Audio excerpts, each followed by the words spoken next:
नमस्कार। आपके समक्ष आज हम ज्योग्राफी अर्थात भूगोल की प्रथम कक्षा लेकर के उपस्थित हुआ हूँ। और प्रथम कक्षा में आपको हम बेसिक से चालू करेंगे और ये वादा करता हूँ आपको फुल टैलेंटेड कर देंगे। चाहे जो परीक्षा हो, यूपीएससी या एसएससी, ये हमारा पढ़ाया जीएस आपके हर जगह काम आएगा।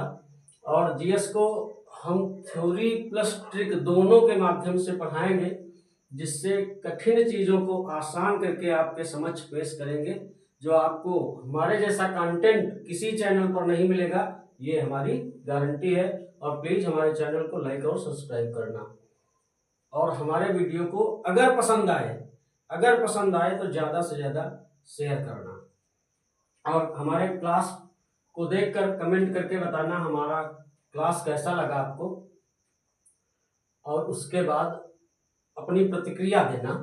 चलो, आज आपके सामने हमने एक पहले से फिगर बनाकर रखा है, जिसमें हम आपको अक्षांश और देशांतरों का ज्ञान बताएंगे। तो पहली हेडिंग आप डालोगे अक्षांश। ये अक्षांश क्या होता है?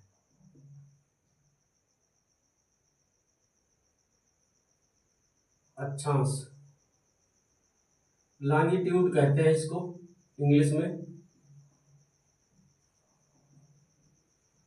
लॉन्गिट्यूड।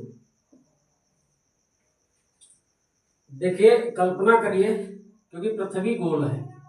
पृथ्वी कैसी है? गोल है। पृथ्वी के मध्य बिंदु को हम पृथ्वी का केंद्र कहते हैं।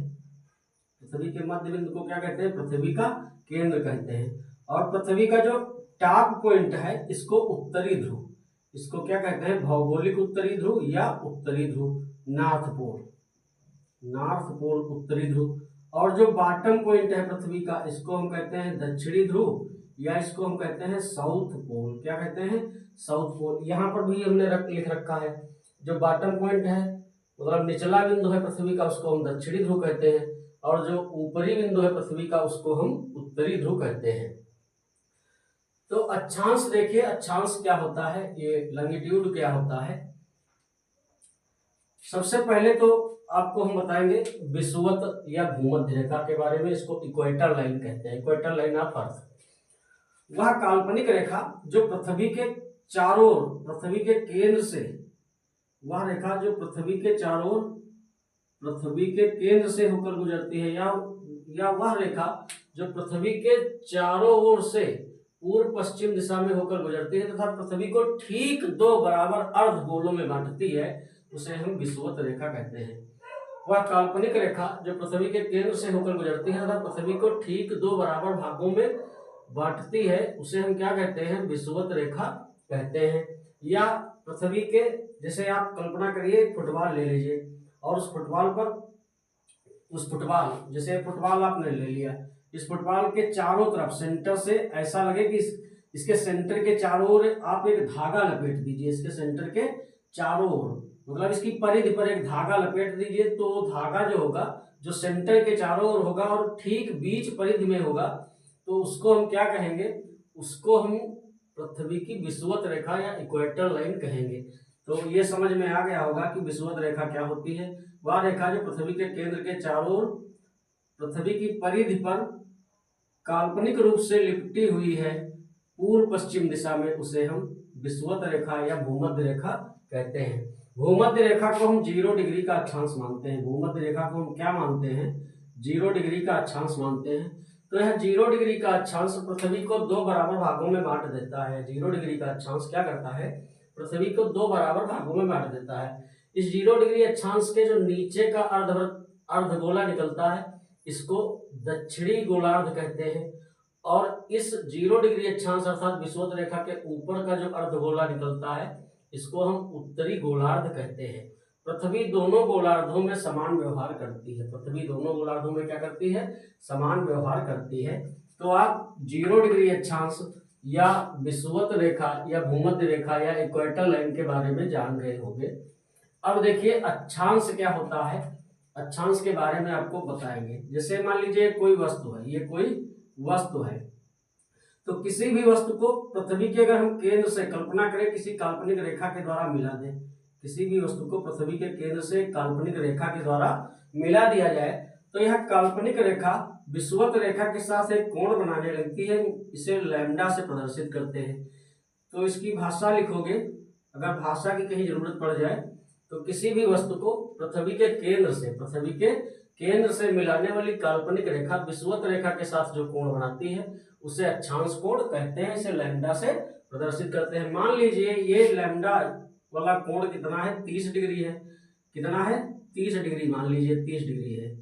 तो अब हम अगर इस वस्तु से भूमध्य रेखा के समांतर पूर्व पश्चिम दिशा में एक रेखा खींचे तो यह 30 डिग्री का उत्तरी अक्षांश होगा। कौन सा अक्षांश होगा, उत्तरी अक्षांश होगा। क्यों, क्योंकि 0 डिग्री अक्षांश के ऊपर के जितने अक्षांश होते हैं इन्हें उत्तरी अक्षांश कहते हैं, और 0 डिग्री अक्षांश के नीचे के जो अक्षांश होते हैं उन्हें हम दक्षिणी अक्षांश कहते हैं। अब कल्पना कीजिए कोई वस्तु यहाँ पर है, इसको अगर हम पृथ्वी के केंद्र से मिलाएं और यह विषुवत रेखा के साथ मान लीजिए 20 डिग्री का कोण बनाएं। अब अगर इस वस्तु से भूमध्य रेखा के समांतर कोई काल्पनिक रेखा खींचेंगे तो यह 20 डिग्री का अक्षांश होगा, लेकिन कौन सा अक्षांश होगा, ये दक्षिणी गोलार्ध में है तो यह दक्षिणी अक्षांश होगा, यानी 20 डिग्री का दक्षिणी अक्षांश होगा।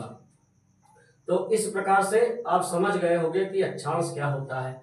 अब देखिए, जैसे जैसे हम भूमध्य रेखा से ध्रुवों की ओर जाएंगे वैसे वैसे क्या होगा, अक्षांश छोटे होते जाएंगे। ये क्या होते जाएंगे, अक्षांश छोटे होते जाएंगे। तो यहाँ से यहाँ तक अगर आ जाओगे, अगर कोई वस्तु यहाँ पर है, अब अगर इसको पृथ्वी के केंद्र से मिलाओगे तो कितने डिग्री का कोण बनाएगी, तो ये 90 डिग्री का कोण बनाएगी। तो जो 90 डिग्री का अक्षांश होता है वो बिंदुवत होता है। कैसा होता है, बिंदुवत होता है। तो इस प्रकार से अगर 0 को काउंट किया जाए, अगर 0 को काउंट कर लिया जाए तो टोटल जो अक्षांशों की संख्या होती है, तो ये वाला तो अक्षांश बिंदुवत हो गया, अर्थात 89 अक्षांश उत्तरी गोलार्ध में होते हैं और 89 अक्षांश दक्षिणी गोलार्ध में होते हैं, और एक अक्षांश अगर हम 0 डिग्री वाला ऐड कर ले तो टोटल हमारे पास अक्षांशों की संख्या कितनी हो जाएगी, 179। कितनी हो जाएगी, 179। कुछ बुकों में 181 भी दे रखा है। उन्होंने क्या किया है, इस बिंदुवत जो नॉर्थ पोल का बिंदुवत अक्षांश है और साउथ पोल का जो बिंदुवत अक्षांश है, इसको भी काउंटिंग में ऐड कर लिया है, जिसके कारण कुछ बुकों में आपको ये संख्या देखने को 181 मिलेगी, लेकिन जो रियल में होते हैं वो कितने अक्षांश होते हैं, 179 अक्षांश होते हैं। तो इस प्रकार से आप समझ गए होंगे कि अक्षांश क्या होते हैं। अब देखिए, अक्षांश के बाद देशांतर, तो थोड़ा इसमें और समझ लेना, दो अक्षांशों के बीच की दूरी जो होती है वो प्रत्येक दो अक्षांशों के बीच की दूरी प्रत्येक जगह पर समान होती है, और ये कितनी होती है, 111 किलोमीटर। दो अक्षांशों के बीच की जो दूरी होती है वो 111 किलोमीटर होती है। इसके बाद देशांतर के बारे में थोड़ा जान ले, लेकिन देशांतर बताने से पहले एक बात हम तुमको बताना और चाहेंगे कि ये जो 0 डिग्री के अक्षांश के जस्ट उत्तर की ओर, अर्थात ऊपर की ओर जो 23.5 डिग्री का अक्षांश होता है, इसको हम कर्क रेखा कहते हैं, और भूमध्य रेखा के जो नीचे 23.5 डिग्री का दक्षिणी अक्षांश होता है, इसको हम क्या कहते हैं, मकर रेखा कहते हैं। और भूमध्य रेखा से उत्तर की ओर 66.5 डिग्री के अक्षांश को आर्कटिक वृत्त कहते हैं, और भूमध्य रेखा से नीचे 66.5 डिग्री के दक्षिणी अक्षांश को अंटार्कटिक वृत्त कहते हैं। तो ये बात भी आप जान गए होंगे कि विश्व की कर्क रेखा और मकर रेखा क्या होता है। 23.5 डिग्री का उत्तरी अक्षांश कर्क रेखा है, 23.5 डिग्री का दक्षिणी अक्षांश मकर रेखा है, 66.5 डिग्री का जो उत्तरी अक्षांश है इसको आर्कटिक वृत्त कहते हैं, और 66.5 को जो दक्षिणी अक्षांश है इसको अंटार्कटिक वृत्त कहते हैं। इन अक्षांशों का अभी थोड़ा उपयोग तुमको बताएंगे। पहले थोड़ा देशांतर बता ले, उसके बाद इसको बताते हैं। देखिए ये देशांतर क्या होते हैं, ये 0 डिग्री का अक्षांश है। अब ये अगर उत्तरी ध्रुव को कल्पना करिए, उत्तरी नॉर्थ पोल को साउथ पोल से मिलाने वाली काल्पनिक रेखाओं को, नॉर्थ पोल को साउथ पोल से मिलाने वाली काल्पनिक रेखाओं को क्या कहते हैं, देशांतर कहते हैं। साउथ पोल को नॉर्थ पोल से मिलाने वाली काल्पनिक रेखाओं को क्या कहा जाता है, देशांतर कहा जाता है। तो इस प्रकार से 360 देशांतर होते हैं। कितने होते हैं, 360 देशांतर होते हैं। और दो देशांतरों के बीच की दूरी भूमध्य रेखा पर सर्वाधिक होती है। दो देशांतरों के बीच की दूरी सबसे अधिक कहाँ होती है, भूमध्य रेखा पर। कितनी होती है, ये होती है 111.32 किलोमीटर। जैसे जैसे विषुवत रेखा से हम ध्रुवों की ओर जाते जाएंगे, जैसे जैसे हम विषुवत रेखा से ध्रुवों की ओर जाएंगे, दो देशांतरों के बीच की दूरी लगातार क्या होती जाएगी, कम होती जाएगी। तो दो देशांतरों के बीच की जो सर्वाधिक दूरी होती है वो कहाँ पर होती है, भूमध्य रेखा पर होती है। तो 0 डिग्री के देशांतर को, 0 डिग्री के देशांतर को, अब देशांतरों की स्थितियां एक जैसी हैं। समझिए पृथ्वी के चारों ओर, किसी गोले के चारों ओर लिपटी हुई रस्सियां हैं जो उत्तरी ध्रुव को दक्षिणी ध्रुव से मिला रही हैं। प्रत्येक देशांतर पृथ्वी को दो गोलार्धों में बांटता है, दो बराबर गोलार्धों में बांटता है, जबकि प्रत्येक अक्षांश पृथ्वी को दो गोलार्धों में तो बांटता है, लेकिन वे आपस में बराबर नहीं होते हैं। लेकिन जो देशांतर होता है वो दो भागों में बांटता है और दोनों भाग पृथ्वी के वो क्या होते हैं, बराबर होते हैं। तो 0 डिग्री का अच्छा देशांतर है उसको प्रधान देशांतर कहा जाता है। और इसको हम यह ग्रीनविच से होकर गुजरता है, लंदन के ग्रीनविच से होकर गुजरता है जो 0 डिग्री का अक्षांश है। दरअसल देशांतर, माफ कीजिएगा, यहाँ दरअसल देशांतरों की स्थितियां एक जैसी थी, देशांतरों की स्थितियां जो थी तो क्या थी, एक जैसी थी। तो इसलिए सर्वसम्मति से सभी देशों ने जो ग्रीनविच से होकर देशांतर गुजरता है इसको ही प्रधान देशांतर या 0 डिग्री का देशांतर मान लिया है। तो इस प्रकार से अक्षांशों की संख्या 179 होती है और देशांतरों की संख्या कितनी होती है, 360 होती है। आइए हम थोड़ा इसके बारे में आपको और बताएं।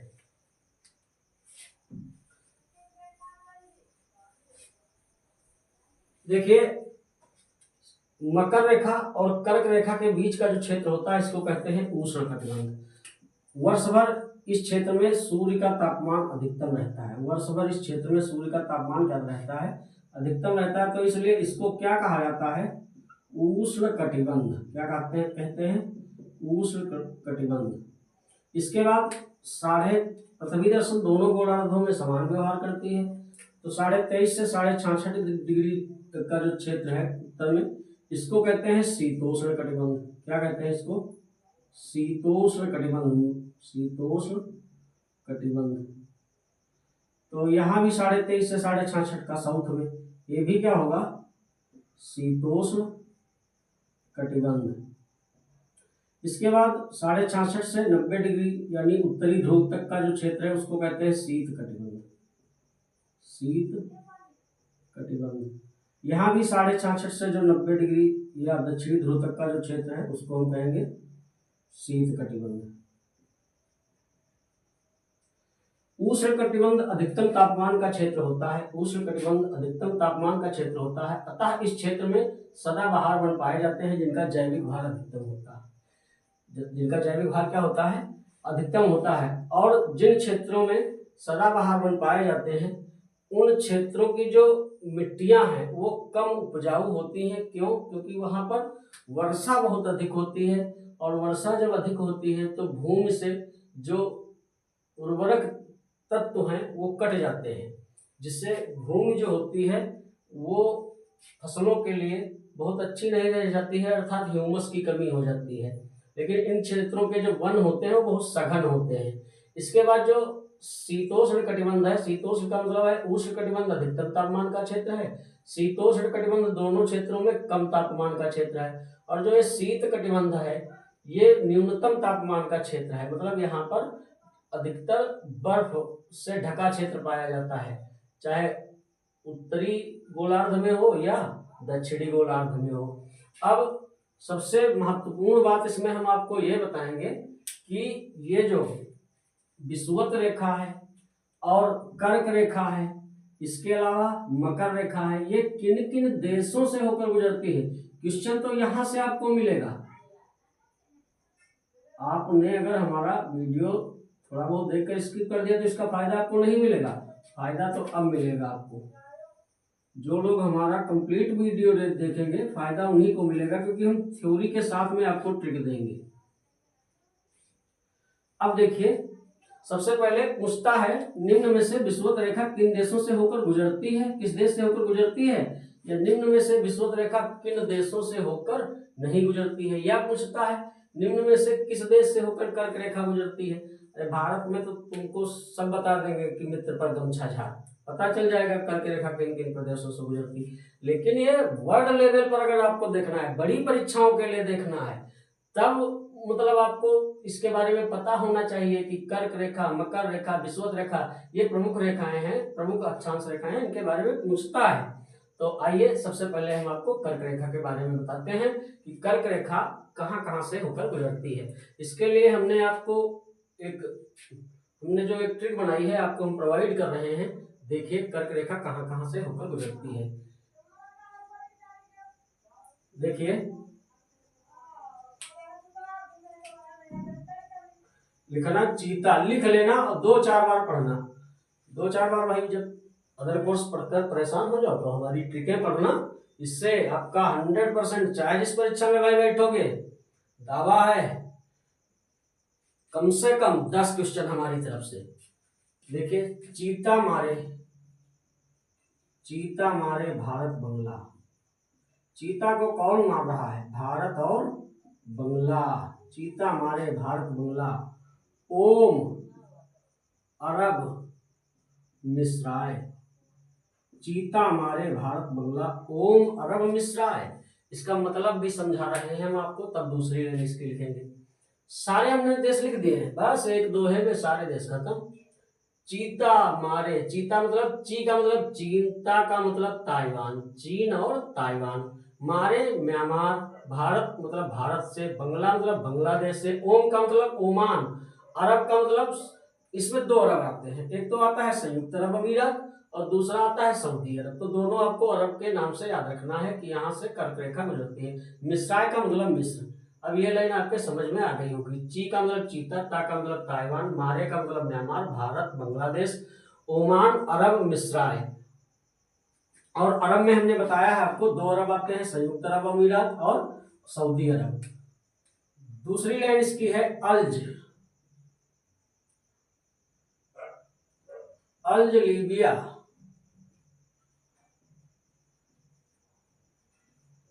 अल्ज लीबिया, माली, बहमस, अल्ज लीबिया, माली, बहमस, मैक्स मरी करनाय, मैक्स मरी करनाय।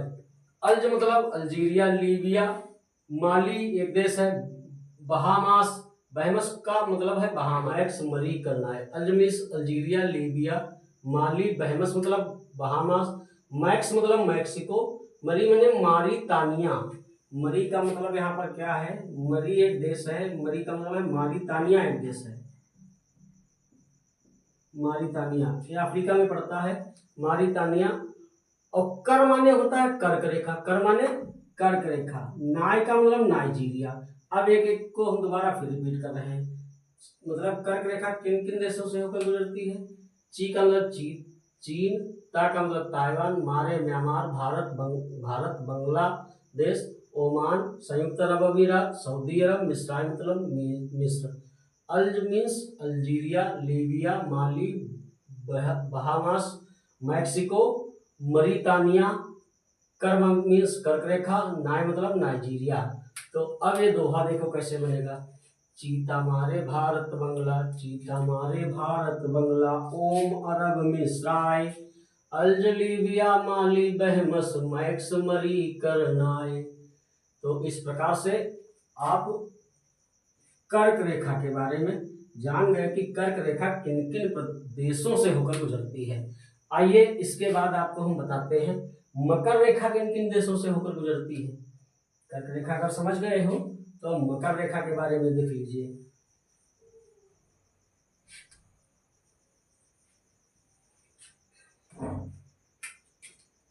मकर रेखा 23.5 डिग्री का दक्षिणी अक्षांश है। तो मकर रेखा में देखिए कौन कौन से देश है।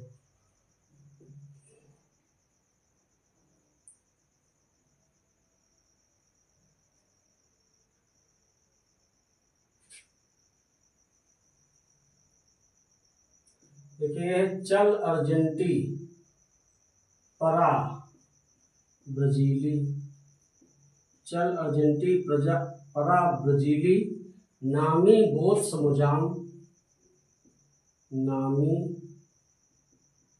बोत्स मोजाम, नामी बोत्स मोजाम, दफरिन, दफरिन,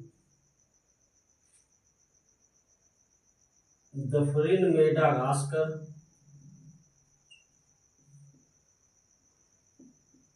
मकर, मकर आष्ट्र के नाम, मकर आष्ट्र के नाम। तो ये मकर रेखा के बारे में है। यहाँ पर मकर हमने लिख भी दिया, पिछले वाले में कर था, कर का मतलब कर्क रेखा, मकर का मतलब मकर रेखा। तो कंफ्यूज भी नहीं होगी कि कौन सा दोहा किसके लिए है। चल मीन्स चिली, अर्जेंटी मतलब अर्जेंटीना, परा मतलब पराग्वे, ब्राजीली मतलब ब्राजील, नामी का मतलब नामीबिया, नामीबिया, बोत्स का मतलब बोत्सवाना, और मोजाम का मतलब है मोजाम्बिक। अब ऊपर की लाइन का मतलब समझ गए होंगे कि मकर रेखा किन किन देशों से होकर गुजरती है। चिली, अर्जेंटीना, परा मीन्स पराग्वे, ब्राजीली मतलब ब्राजील, नामी मतलब नामीबिया, बोत्स मतलब बोत्सवाना, मोजाम मतलब मोजाम्बिक, दफरिन का मतलब है दक्षिण अफ्रीका। दफरिन का मतलब यहाँ पर समझ लेना दफरीकन, दफरिन गलत हो गया है, इसको दफरीकन कर लेना। दफरीकन का मतलब है दक्षिण अफ्रीका। दफरिन मेडागास्कर, दफरीकन मीन्स दक्षिण अफ्रीका, मेडागास्कर द्वीप है दक्षिण अफ्रीका के पास। मकर मीन्स मकर रेखा, आष्ट्र के नाम, आष्ट्र मीन्स ऑस्ट्रेलिया के नाम, मतलब के नाम एक ऐसे ही लगा है शब्द। तो इन देशों से होकर गुजरती है। आइए देखते हैं दोहा क्या बनता है। चल अर्जेंटी परा ब्राजीली, नामी बोत्स मोजाम, दफरीकन मेडागास्कर, मकर आष्ट्र के नाम। चल अर्जेंटी परा ब्राजीली, नामी बोत्स मोजाम, दफरीकन मेडागास्कर, मकर आष्ट्र के नाम। तो इतने देशों से होकर के आपकी मकर रेखा गुजरती है। अब आते हैं विषुवत रेखा के बारे में। विषुवत रेखा किन किन देशों से होकर गुजरती है।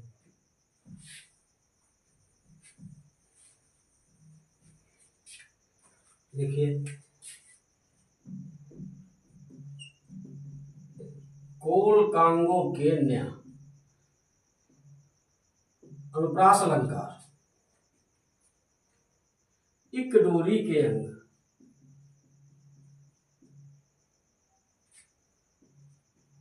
इकडोरी के अंग, यहाँ पर यंग कर लेना, इकडोरी के यंग, ब्राजील,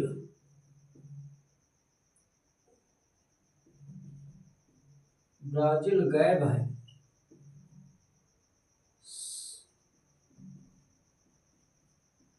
साओ तापे,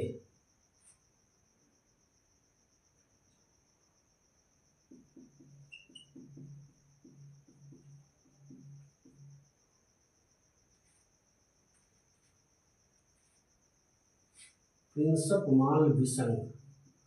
विसंग का मतलब है विषुवत रेखा। विसंग का मतलब क्या है, विषुवत रेखा। समझिए कोल कांगो केन्या, कोल मतलब कोलंबिया, दक्षिण अफ्रीका का, माफ कीजिएगा, दक्षिण अमेरिका का देश है। कोल कांगो, कांगो दो कांगो है, एक कांगो गणराज्य है, एक कांगो रिपब्लिक है। तो कोल कांगो केन्या, इक, यहाँ पर इक से दो देशों को हमने ले लिया है। एक तो इक का मतलब है इक्वाडोर और दूसरा इक का मतलब है इंडोनेशिया। दूसरा क्या है? इंडोनेशिया। तो कोल कांगो केन्या इकडोरी के यंग, कोल मतलब कोलंबिया, कांगो मतलब कांगो गणराज्य, केन्या इकडोरी, इसमें इकडोरी में इक्वाडोर भी है और इंडोनेशिया भी है। के young, young means Uganda, Uganda एक साउथ मतलब अफ्रीका कॉन्टिनेंट का देश है। ब्राजील मतलब ब्राजील, गए मतलब गैबान एक देश है, साओ तापे एक देश है, प्रिंसप एक देश है, माल का मतलब माली देश है, माल का मतलब अफ्रीका का एक देश क्या है? माली। और विसंग का मतलब ये विषुवत रेखा इसमें से होकर के गुजरती है। तो आप दोबारा इसको समझ लीजिए, क्या है दोहा हमारा? कोल कांगो केन्या इकडोरी के यंग, ब्राजील गैब है साओ तापे, प्रिंसप माल विसंग। उम्मीद करता हूं अगर चार बार या 6 बार या 10 बार पढ़ने के बाद अगर तुमको ये दोहे याद हो जाएंगे तो ये कभी नहीं भूलोगे कि ये कर्क रेखाएं, मकर रेखाएं और विषुवत रेखाएं किन किन देशों से होकर गुजरती हैं। मिलान करने का भी क्वेश्चन आएगा, 1-2 सेकंड में कर दोगे उम्मीद है, क्योंकि जो हमने ट्रिकें बताई हैं ये आपको UP PCS, RO, ARO, SSC और जितनी भी वनडे एग्जाम्स, इन सब में बहुत बेहतरीन तरीके से काम आएंगी। अगर आप हमारे रेगुलर क्लास लेते रहोगे तो हमारे कम से कम 20 या 25 क्लास पढ़ने के बाद आप अपने को खुद महसूस करोगे कि हम क्या हो गए। नमस्कार, जय हिंद, जय भारत। हमारे चैनल को लाइक और सब्सक्राइब करना।